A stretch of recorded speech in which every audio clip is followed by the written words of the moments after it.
some people might think, is it okay to be sad in this way? Like, we're Christians, we're Catholics and Christians, and we have a sense of God's providence and things. So if something bad happens, like, why should I be sad? You get this you've, I'm sure, celebrated many funerals at this point as pastor, we've probably all experienced and done some of these, but feeling sad, and you have this sense of, oh, should we feel sad? I mean, this was, if you have a person who died after a faithful life, and as far as we can know, we keep praying, but we hope in God's mercy, and the signs look good. We've received last communion, viaticum, and all this kind of stuff.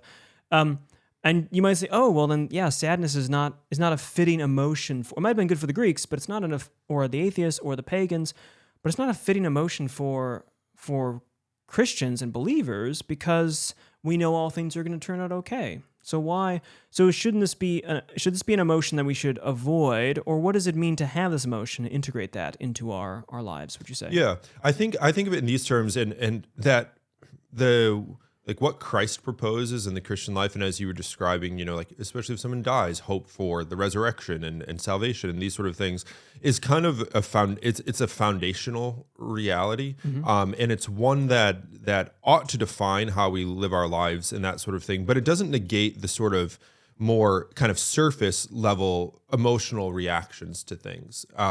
So like if someone you love dies, for example, like do we hope in the resurrection? And as you've described, it's, yeah, of course, but it's also the case that this person's no longer here. We're separated from them.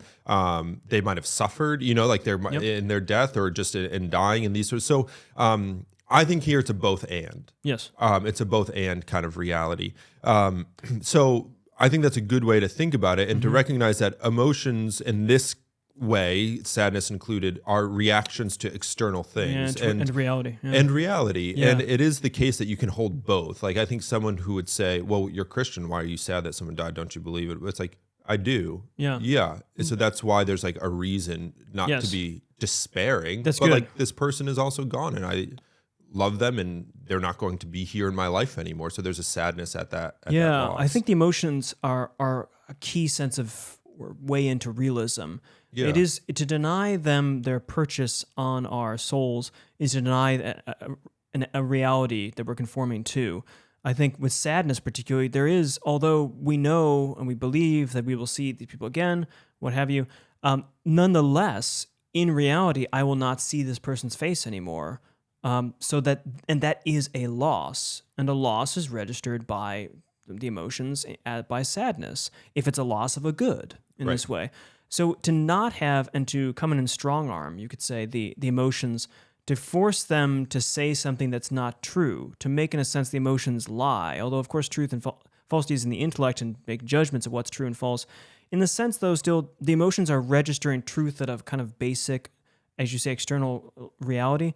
And to deny sadness, its purchase on us and its purchase on reality, is to deny that reality has a meaning to it and has things that are true and false.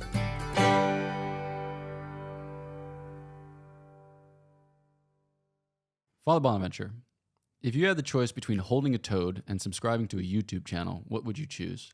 Subscribe to a toad holding a YouTube channel. Oh my gosh.